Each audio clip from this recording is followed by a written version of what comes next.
औरतों की ख्वाहिश होती है कि वो सिर्फ अपने पति के साथ रहे, क्योंकि सास की झिक झिक किसे पसंद है। एकता की सास साथ नहीं रहती, सिर्फ पति और वो। लेकिन क्या है एकता की जिंदगी बिना सास के? देखिए। अरे अरे एकता, क्या है? रोज लेट उठती हो। कभी तो वक्त पर उठा करो। हाँ, लेकिन उठना क्यों है वक्त पर? 8 बजे तो उठ जाती हूँ मैं। देखो एकता, ये नहीं चलेगा। सुबह 6 बजे उठा करो। खाने में थोड़ी वैरायटी बनाओ और घर को साफ सुथरा रखो ना। अरे अरे अरे, जो मुंह में आ रहा है बोले जा रहे हो। क्या मेरा घर गंदा रहता है? कितना साफ रखती हूँ। खाने में भी हमेशा मैंने अच्छी चीजें बनाई हैं। अब फिर ये 6 बजे उठने की जिद क्यों? देखो, मैं नहीं जानता। बस 7 बजे तक घर के मंदिर में दिया जल जाना चाहिए। एकता बेचारी करती भी क्या, पति की बात माननी भी तो जरूरी होती है। एक दिन एकता सुबह पूजा करके पति को प्रसाद देने कमरे में जाती है, तो पति अपनी माँ से फोन पर बात कर रहा है। हाँ माँ, मैंने तो साफ बोल दिया। सुबह 6 बजे उठना है, नहा कर ही किचन में जाना है और 7 बजे तक मंदिर में दिया जल जाना चाहिए। आ रही होगी चाय लेकर। चलिए, मैं रखता हूँ माँ। बाय। बेचारी एकता ने पति का ये रूप तो सोचा ही नहीं था। वो पति से कहती है, सुनिए, अब सारा काम हो चुका है घर पर, क्या करूं? मुझे कुछ देर के लिए मेरी सहेली सौम्या उसके घर छोड़ दीजिए। अरे, कैसी बात करती हो कि घर पर कुछ काम करने को नहीं है? होली आ रही है, बाजार से आलू ले आओ, पापड़ बनाओ, नमकीन बनाओ, दही बड़े बनाओ। सब कुछ आज ही बनाना है? अरे अब मन कर रहा है कि सहेली के घर जाऊं तो जाऊंगी ना मैं। आप नहीं ले जाएंगे तो कैब से चली जाऊंगी। अरे अरे, ये क्या बात होती है? चलो, ले जाता हूं तुम्हें। तैयार हो जाओ जल्दी से। कैब की धमकी तो ऐसे दे रही हो जैसे माँ ने दरवाजे में कैब खड़ी कर रखी हो, विथ ड्राइवर। बढ़िया ही कैब वाली। हाय रे एकता की किस्मत। वो सोचती है कि सास साथ नहीं है, लेकिन पति के हाव भाव किसी अक्कड़ू सास से कम ही नहीं है। पति एकता को सहेली के घर छोड़कर कहता है, अच्छा सुनो, वक्त पर घर चली जाना और शाम को गर्मा गर्म पुलाव खाऊंगा मैं। बनाकर पहले ही मत रख देना। और हाँ, रायता भी बना लेना।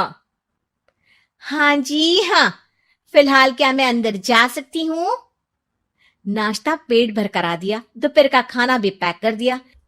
पहले जो खाया है उसे तो पचा लो, दिन का खा लो, अभी से रात के खाने की चिंता में बाल न जल जाए कहीं। पति को एकता की बात पर गुस्सा तो बहुत आता है, लेकिन ऑफिस में देरी के कारण वो कुछ नहीं कहता। एकता सहेली के पास जाती है, जहां सास बहू बैठकर गप्पे लड़ा रही होती है। हाय सौम्या। नमस्ते आंटी जी। अरे वाह एकता बेटा, बड़े समय बाद देखी, कैसी हो? अच्छी हूँ आंटी जी। घर का सारा काम हो गया था, बोर हो रही थी, सोचा सौम्या से मिलती चलूं। हाँ हाँ बच्चों, तुम लोग बैठकर गप्पे लड़ाओ। मैं तुम लोगों के लिए नाश्ते पानी का इंतजाम करती हूँ। सास ये बोलकर किचन में चली जाती है। अरे एकता, कैसे आना हुआ? थोड़ी परेशान सी भी लग रही है, सब ठीक तो है ना? अरे यार, कहाँ ठीक हूँ। ना सोने मिलता है, ना अपने मन का कोई काम करने मिलता है। बस सुबह 6 बजे से किचन और रात के 12 बजे तक घर का काम। मेरी तो कमर ही टूट रही है। अरे क्यों मजाक कर रही है? तेरे तो मजे हैं। अकेली रहती है पति के साथ, न कोई सास न ससुर, न आस पड़ोस से मतलब। हम लोगों की सोच, जॉइंट फैमिली है, कितनी परेशानी होती है। अरे रहने देना, वो तो दिख रहा है कि कितनी परेशान है तू। सास किचन का काम कर रही है और तू सहेली से गप्पे। ऐसा कहाँ होता है यार। हाँ वैसे तू बोल तो सही रही है। सुबह थोड़ा सा भी लेट हो जाए ना उठने में, तो मम्मी जी किचन संभाल लेती है। पति तो जाते वक्त उठाते हैं कभी कभी मुझे। पर मेरी छोड़, तू बता, सास साथ रहने आ गई है क्या, जो सुबह 6 बजे उठना पड़ता है? पति तो तेरा 10 बजे ऑफिस जाता है। 4 घंटा खाना बनाने में लग जाता है क्या तुझे एक लोगों का?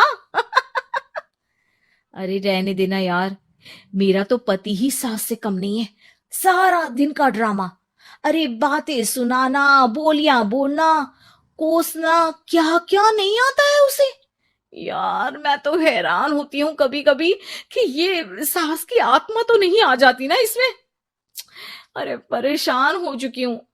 इतना ही नहीं, वो तो अपनी माँ से मेरी चुगली भी करता है। समझ गई। मतलब तेरे पति की गाड़ी चल यहाँ रही है, लेकिन रिमोट तेरी सास के पास ही है। अरे अब जो समझ, रिमोट है या कंट्रोल है, बस मेरा तो मुश्किल हो रहा है यहाँ रहना। सोच रही हूँ 2-4 महीने के लिए मायके चली जाऊं। क्या करेगी? 2, 4, 10 महीने बाद तो आना ही है ना यहाँ पर। तो क्या करूं, तलाक दे दूं क्या? अरे, ये कोई सोल्यूशन नहीं है। तू अपने पति को सुधार भी तो सकती है। कैसे कैसे सुधारूं? सौम्या उसके कान में कुछ कहती है, जिसे सुन एकता खुश हो जाती है। अगले रोज हाय रे, मेरी तो टांगे ही नहीं चल रही है। हाय हाय हाय, बहुत दर्द हो रहा है भगवान। अरे क्या हुआ एकता, रुको मैं माँ से पूछता हूँ। लेकिन पति जैसे ही माँ से बात करके एकता के पास आता है। क्या नौटंकी है ये, क्यों रो रही हो? अरे कोशिश करो ना उठने की। ये काम से बचने के लिए जो नाटक है ना, बंद कर दो, वरना माँ आ जाएगी यहाँ पर। एकता की तो मानो मन मुराद पूरी हो गई। अरे हाँ हाँ, तो बुला लो ना उन्हें, जल्दी से बुला लो। मैं 4-5 दिनों के लिए आराम करना चाहती हूँ। चल तो सकती नहीं हूँ, खाना पीना कैसे होगा? अब क्या था, सासू माँ आ जाती है एकता के घर। सासू माँ, मुझे ये हमेशा बताते हैं कि आप कितनी हार्ड वर्किंग है। बस अब अगले 15 दिनों तक मैं आपको देखूंगी और आपकी जैसी ही बनूंगी। ये बता रहे थे कि आप 5 बजे सुबह उठ जाती हैं और अरे बेटा, कुछ ज्यादा ही नहीं बता दिया तूने। अब नहीं माँ, मैं चाहता हूं कि ये आपकी तरह तौर तरीके सीखे, जैसा आप मुझे बताती है ना।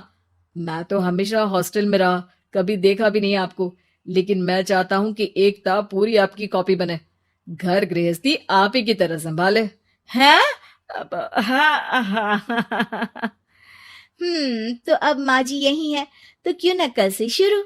लेकिन अगले दिन सास 9 बजे सोकर उठती है। बेचारा बेटा बाहर से खाना मंगा कर खाता है। शाम को घर आता है तो सारा घर बिखरा रहता है।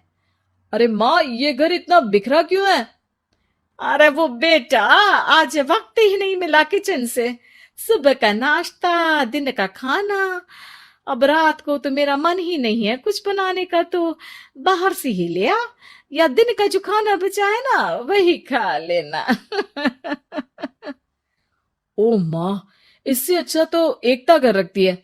भले ही आराम आराम से काम करती है, लेकिन आज तक मुझे बासी खाना नहीं खिलाया। खुद तो तुम 9 बजे उठी हो, वो तो फिर भी 8 बजे उठती थी। अरे बेटा, मेरे बस की नहीं है 8 बजे उठना। वो तो ना मैं झूठ बोल रही थी।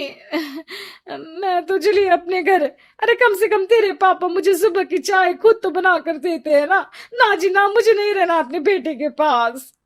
ये बोलकर सासू माँ चली जाती है अपने घर और एकता की लाइफ फिर से सेट हो जाती है, बहुत अच्छी तरह।